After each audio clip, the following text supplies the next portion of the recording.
Kung sa araw na ito ay alam mo na sana ang mga bagay na ukol sa iyong kapayapaan, subalit ngayoy nakukubli ito sa iyong mga mata, sapagkat darating sa iyo ang mga araw na ang mga kaaway mo ay magtatayo ng muog sa palibot mo at papaligiran ka at gigipitin ka sa bawat panig at ibabagsak ka sa lupa, ikaw at ang iyong mga anak na nasa iyo. Sa iyo'y hindi sila mag-iiwan ng bato sa ibabaw ng kapwa bato, sapagkat hindi mo kinilala ang panahon ng pagdalaw sa iyo. Lucas 19:42-44. Mula sa tuktok ng bundok ng mga olibo, si Jesus ay tumingin sa Jerusalem.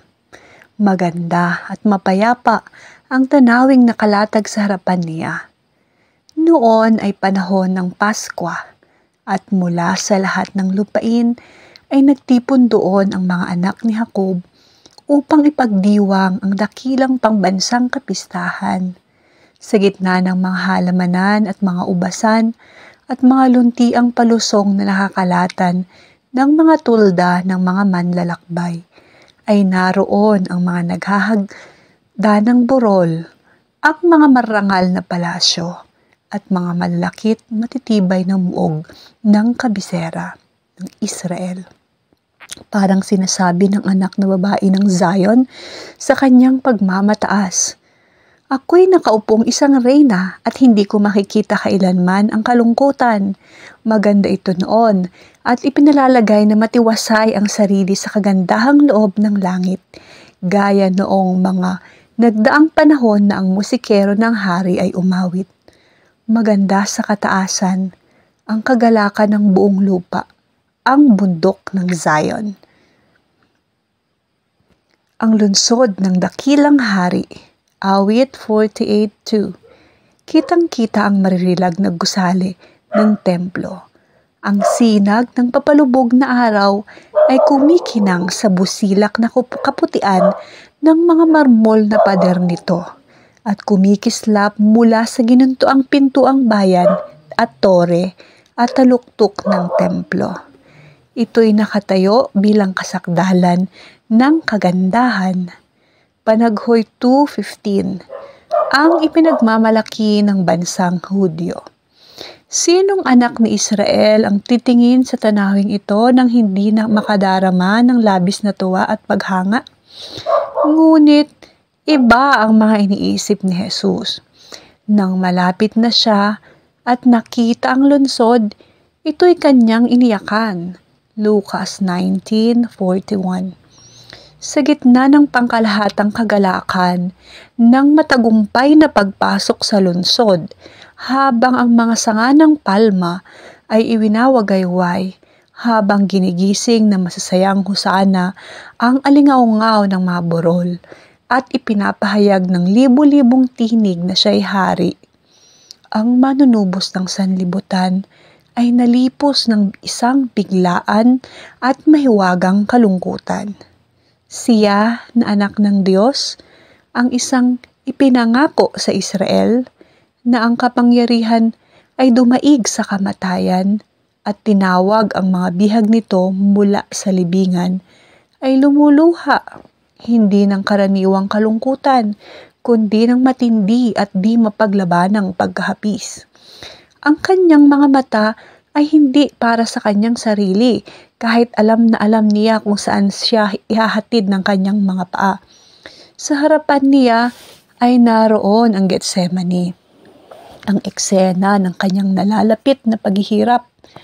Natatanaw din ang pintuan ng mga tupa, kung saan idinadaan ang mga handog na tupa sa loob ng daan-daang taon at bubuksan para sa kanya kapag siya'y naging gaya ng kordero na dinadala sa katayan. Isaiah 53:7. Sa di kalayuan ay ang Kalbaryo, ang lugar na pinagpapakuan. Ang landas nito na malapit ng tahaki ni Kristo ay malulukuban ng lagim ng malaking kadiliman habang kanyang inaalay ang kaluluwa niya para sa kasalanan. ngunit hindi ang pagnilay-nilay sa mga tagpong ito ang nagpalungkot sa kanya sa oras ng kagalakan. Walang salagimsim ng sarili niyang pambihirang pagdadalamhati ang nagpakulimlim sa di makasariling espiritu. Siya'y umiiyak para sa libu-libong tiyak na mamamatay sa Jerusalem dahil sa pagkabulag at kawalang pagsisisi ng mga ipinarito niya upang pagpalain at iligtas. Ang kasaysayan ng higit pa sa 1,000 taon ng natatanging kagandahang loob at mapagmalasakit na pagbabantay na ipanakita sa kanyang pinili ay hayag sa mata ni Jesus. Naroon ang bundok ng Moria, kung saan ang anak ng pangako, isang hindi nanlalamang sakripisyo, ay ginapos sa altar. Simbolo ng paghahandog sa anak ng Diyos. Doon, ang tipan ng pagpapala, ang maluwalhating pangakong Mesiyas, ay tiniyak sa ama ng mga mananampalataya. Genesis 22:9, 16-18. Doon, ang apoy ng handog na pumailan lang sa langit mula sa giika ni Ornan ay pumigil sa tabak ng mapamuksang anghel. Una Kronika 21. Angkop na simbolo ng sakripisyo at pamamagitan ng tagapagligtas para sa mga nagkasalang tao. Ang Jerusalem ay pinarangalan ng Diyos ng higit sa lahat ng nasa lupa. Pinili ng Panginoon ang Zion. Kanya itong ninasa para sa kanyang tirahan. Awit 132:13. Doon, sa maraming taon, ay binigkas sa mga banal na propeta ang kanilang mga mensahe ng babala. Doon ay winagayway ng mga pari ang kanilang mga suuban at ang ulap ng insenso. Lakip ang mga panalangin ng mga sumasamba ay pumailan lang sa Diyos. Doon ay araw-araw na inihahandog ang dugo ng mga pinapatay na tupa at ito'y tumuturo sa kordero ng Diyos. Doon ay inihayag ni Jehova ang kanyang presensya sa ulap ng kaluwalhatian sa ibabaw ng luklukan ng awa. Doon, nakapatong ang paanan ng mahiwagang hagdan na nagdudugtong sa lupa at langit. Genesis 28:12. Juan 1:51. Nang hagdang iyon, kung saan nagmamanhik manaog ang mga anghel ng Diyos at nagbukas para sa sanlibutan ng daan patungo sa kabanal-banalan. Kung iningatan lamang ng Israel ang katapatan niya sa langit bilang isang bansa, sana'y nanatili magpakailanman ang Jerusalem, ang hinirang ng Diyos. Jeremiah 17:21-25. Subalit, ang kasaysayan ng bayan na iyon na mabuting pinakitunguhan ng Diyos ay kasaysayan ng paghihimagsik at pagbabalik sa dating kasamaan. Kanilang nilabanan ang biyaya ng langit, inabuso ang kanilang mga karapatan, at winalang halaga ang kanilang pagkakataon. Bagaman, ang Israel ay tinuya ng mga sugo ng Diyos, hinahamak ang kanyang mga salita at nililibak ang kanyang mga propeta. Ikalawang Kronika 36:16, kanya pa ring inihayag ang kanyang sarili sa kanila bilang Panginoon, isang Diyos na puspos ng kahabagan at mapagpala, hindi maggalitin at sagana sa wagas na pag-ibig at katapatan. Exodus 34:6. Sa kabila ng paulit-ulit na pagtakwil sa kanya, ang kahabagan niya ay nagpatuloy sa mga pagsusumamo nito. Taglay ang higit pa sa mahabaging pagmamahal ng isang ama para sa anak na nasa pangangalaga niya. Ang Diyos ay paulit-ulit na nagsugo sa kanila sa pamamagitan ng kanyang mga sugo, sapagkat siya'y may habag sa kanyang bayan at sa kanyang tahanang dako. Kalawang Kronika 36:15. Nang pagsansalang pamanhik at pagsaway ay nabigo, isinugo niya sa kanila ang pinakamagandang kaloob ng langit. Hindi lang iyon, kundi ibinuhos pa niya ang buong langit sa isang kaloob na iyon. Ang anak ng Diyos mismo ang isinugo upang makiusap sa di nagsisising lungsod. Si Kristo ang siyang naglabas sa Israel bilang isang mabuting puno ng ubas mula sa Ehipto. Awit 88. Ang kanyang sariling kamay ang nagpalaya sa mga bansang pagano sa harapan nito. Tinanim niya ito sa matabang burol. Ang kanyang mapagmalasakit na pagbabantay ay pumapalibot dito. Isinugo niya ang kanyang makalingkod upang alagaan ito. Ano pa ang magagawa ko sa aking ubasan na hindi ko nagawa? Bulalas niya. Bagaman ng kanyang hinintay na magbunga ang mga ubas, ito'y nagbunga ng ligaw na ubas. Isaiah 5:1-4. Gayon may taglay ang nasasabik pa ring pag-asang ito'y magbubunga. Personal niyang pinuntahan ang kanyang ubakasan. Baka sakaling ito'y mailigtas pa mula sa pagkawasak. Binungkal niya ang palibot ng kanyang ubasan. Kanya itong pinutulan at pinagyaman.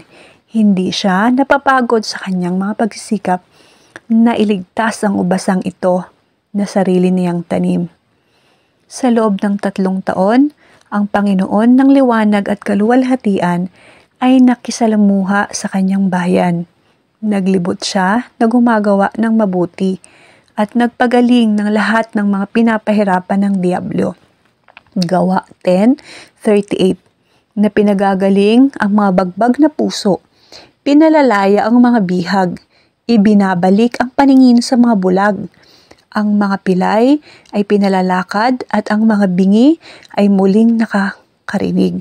Nililinis ang mga ketungin at ipinangangaral sa mga dukha ang mabuting balita. Lucas 4:18, Matthew 11:15.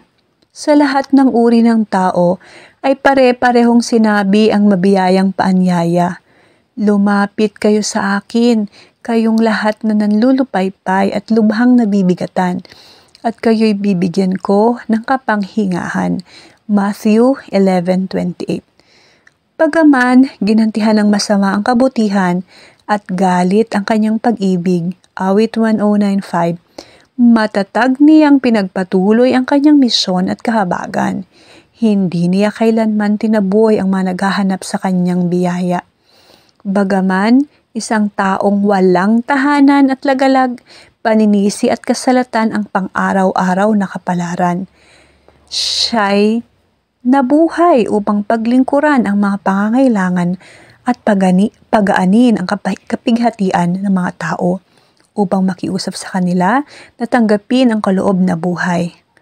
Ang mga alon ng kaawaan na hinampas pabalik ng mga matigas na puso ay bumalik sa isang malakas na daluyong ng nahahabag at hindi maipahayag na pag-ibig.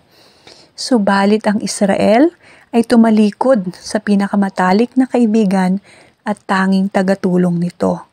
Ang mapakiusap ng kanyang pag-ibig ay hinamak, ang kanyang mga payo ay tinanggihan, ang kanyang mga babala ay tinuya. Ang oras ng pag-asa at pagpapatawad ay mabilis na lumilipas. Ang saro ng galit ng Diyos na matagal nang pinagpapaliban ay halos puno na. Ang ulap na matagal nang namumuo sa loob ng maraming taon ng pagtalikod at paghihimagsik na dumidilim na ngayon sa kasawian ay sasabog na sa nagkasalang bayan, at siya'y tanging makapagliligtas sa kanila mula sa napipintong wakas ay winalang halaga. Pinagmalupitan, itinakwil at di magtatagal ay ipapako sa krus. Kapag si Kristo ay nabayubay na sa krus ng Kalbaryo, ang panahon ng Israel bilang isang bansang pinapakitaan ng kabutihang loob at pinagpapala ng Diyos ay magwawakas na rin. Ang pagkapahamak ng kahit isang kaluluwa ay isa ng kalamidad na walang hanggan ang kahigitan kaysa sa mga pakinabang at kayamanan ng isang daigdig. Ngunit habang minamasdan ni Jesus ang Jerusalem, kapahamakan ng isang buong lungsod, ng isang buong bansa ang nasa harap niya. Ang lungsod na iyon, ng bansang iyon, na dati siyang pinili ng Diyos, kanyang sariling kayamanan. Iniyakan ng mga propeta ang pagtalikod ng Israel at ang Kakilakilabot na pagkawasak na dumalaw sa kanilang mga kasalanan. Ninais ni Jeremias ng mga mata niya ay maging bukal ng mga luha upang siya'y makaiyak araw at gabi para sa mga pinsalang pinaslang na anak na babae ng kanyang bayan, para sa kawan ng Panginoon na dinalang bihag. Jeremias 9:1, 13, 17. Gaano pa kaya ang hinagpis ni Jesus na hindi lang mga taon ang saklaw ng pagsulyap sa propesiya, kundi mga panahon. Nakita niya ang mga mapamuksang anghel na may tabak na nakataas laban sa lungsod na matagal nang naging tahanan ni Jehova. Mula sa tagaytay ng bundok ng mga olibo, sa mismong lugar na pinagkampuhan ni Titus at ng kanyang hukbo, bandang huli, ay tumingin siya sa mga banal na bulwagan at portiko sa kabila ng lambak at mga matang pinalalabo ng luha, ay nakita niya isang kakilakilabot na tanawin na ang mga pader ay napapalibutan ng mga dayuhang hukbo. Narinig niya ang mga yabag ng mga kawal na naghahanda para sa digmaan. Narinig niya ang tinig ng mga ina at mga anak na humihingi ng pagkain sa loob ng kinubkob na lungsod. Nakita niya ang banal at magandang templo nito at ang mga palasyo at tore nito na tinutupok ng apoy, at kung saan dati nakatayo ang mga ito ay buntun na lamang ng mga guho ang natira. Sa pagtunghay sa mga darating na panahon, nakita niya ang bayan ng tipan na nangalat sa bawat lupain, gaya ng mga wasak-wasak sa isang baybayin ng disyerto. Sa pansamantalang parusa na malapit nang sumapit sa mga anak ng Jerusalem, nakita niya ang unang lagok mula sa saro ng galit na iyon. Nasa panghuling paghatol ay dapat nitong saidin pati na ang latak. Ang banal na kaawaan at nananabik na pagmamahal ay naipahayag sa pamamagitan ng mapapanglaw na salitang ito. O Jerusalem, Jerusalem, na pumapatay ng mga propeta at bumabato sa mga isinugo sa kanya. Maikailang ulit kong ninais na tipunin ang iyong mga anak na gaya ng pagtitipo ng inahing manok sa kanyang mga sisiw sa ilalim ng kanyang mga pakpak. At ayaw ninyo. Matthew 23:37. Kung ikaw sana na isang bansang itinatangi ng higit sa iba ay nakaalam ng oras ng paghatol sa iyo at ang mga bagay na ukol sa iyong kapayapaan, aking pinigilan ang anghel ng katarungan. Tinawag kita sa pagsisisi, ngunit walang nangyari. Hindi lamang mga lingkod, mga sugo at mga propeta ang iyong tinanggihan at itinakwil, kundi ang isang banal ng Israel, ang iyong manunubos.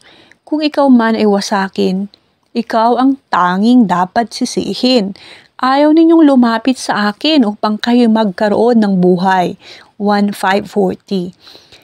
Nakita ni Kristo sa Jerusalem ang isang larawan ng sanlibutang pinatigas ng paghihimagsik at kawalang paniwala, at nagmamadaling salubungin ang makagantihang hatol ng Diyos.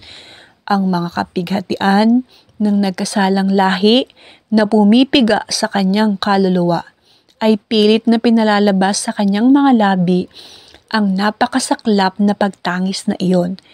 Nakita niya ang tala ng kasalanan na babakas sa kasawian, luha at dugo ng sangkatauhan.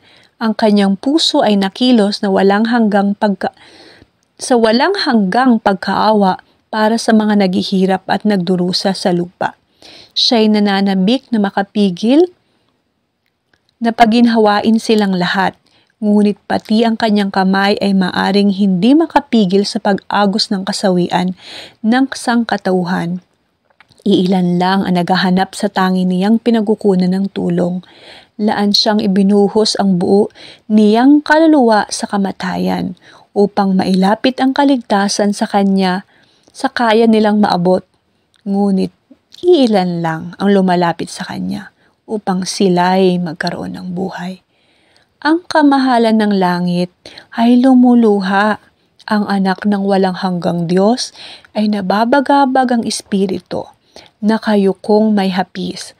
Ang eksenang iyon ang pumuno ng pagtataka sa buong kalangitan. Ang tanawing iyon ay naghahayag sa labis na kasamaan ng kasalanan. Ipinakikita nito kung gaano kahirap na gawain maging sa walang hanggang kapangyarihan ang iligtas ang makasalanan mula sa kaparusahan ng paglabag sa kautusan ng Diyos. Sa pagtunghay ni Jesus hanggang sa kahuli-hulihang henerasyon ay nakita niya ang sanlibutan na nababalot ng pandarayang katulad ng naging dahilan ng pagkawasak ng Jerusalem. Ang malaking kasalanan ng mga Hudyo ay ang hindi nila pagtanggap kay Kristo. Ang magiging malaking kasalanan naman ng daigdig ng Kristiyano ay ang hindi nila pagtanggap sa kautusan ng Diyos, ang saligan ng kanyang pamahalaan sa langit at lupa. Ang mga tuntunin ni Jehova ay hahamakin at wawalaing saysay. Milyon-milyong bihag ng kasalanan, mga alipin ni Satanas na hinatulang magtusa ng ikalawang kamatayan, ang tatangging makinig sa mga salita ng katotohanan sa araw ng pagdalaw sa kanila.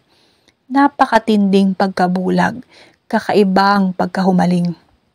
2 araw bago ang Paskwa, nang sa huling pagkakataon ay lisanin ni Kristo ang templo matapos na tuligsain ang pagpapakitang tao ng mga pinuno ng Hudyo, siya'y muling lumabas kasama ng mga alagad niya patungo sa bundok ng mga olibo at naupo siyang kasama nila sa madamong dahilig na matatanaw ang lungsod.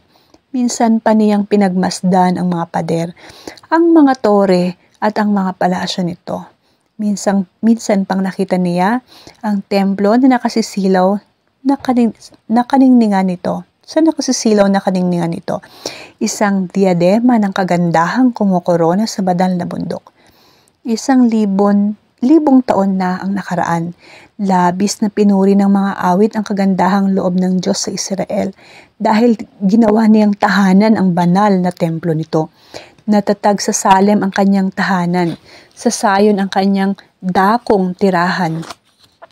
Awit 76:2. Ang lipi ni Huda ang kanyang pinili, ang bundok ng Sayon na kanyang minamahal. Itinayo niya ang kanyang santuaryo na gaya ng mga kataasan. Awit 78:68-69. Ang unang templo ay tinayo noong pinakamasaganang panahon sa kasaysayan ng Israel. Malalaking panustos na kayamanan para sa layuning ito ang inipon ni Haring David. At ang mga plano para sa pagtatayo nito ay ginawa sa pamamagitan ng inspirasyon ng Diyos. Una Kronika 28:12-19. Si Solomon na pinakamatalino sa mga hari ng Israel ang tumapo sa gawain.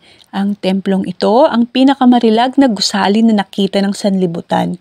Subalit, pinahayag ng Panginoon sa pamamagitan ni Propeta Hagay tungkol sa ikalawang templo. Ang susunod na kaluwalhatian ng bahay na ito ay magiging higit na dakila kaysa dati. Hagay 2:9. Aking uugain ang lahat ng mabansa upang ang kayamanan ng lahat ng mabansa ay dumating at aking pupunuin ang bahay na ito ng kaluwalhatian, sabi ng Panginoon ng Mahukbo. Hagay 2:7. Pagkatapos na wasakin ni Nebuchadnezzar ang templo, ito'y muling itinayo ng bayang bumalik sa giba-giba at halos pinabayaan ng bansa mula sa isang buong buhay na pagkabihag, mga 500 taon bago ang kapanganakan ni Kristo.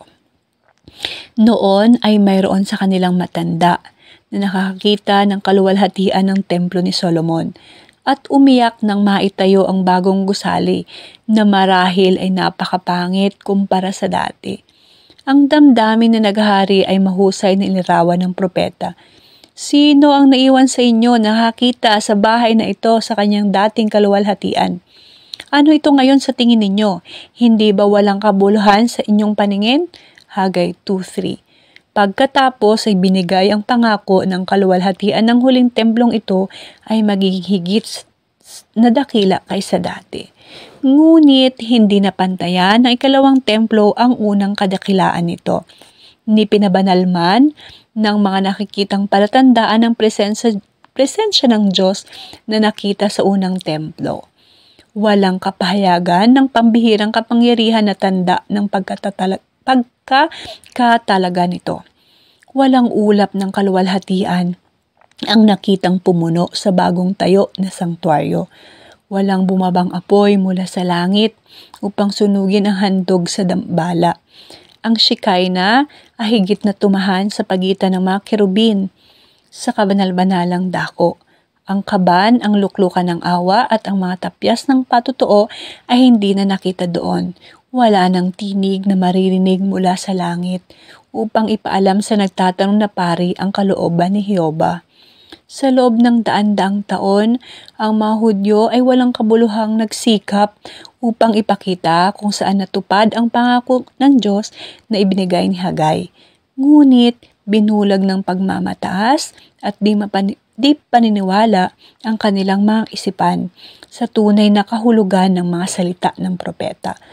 Ang pangalawang templo ay hindi pinarangalan ng ulap ng kaluwalhatian ni Jehova, kundi ng buhay ng pakikisama ng isang tinatahanan ng buong kapuspusan ng kadyusan na Diyos mismo na nahayag sa laman.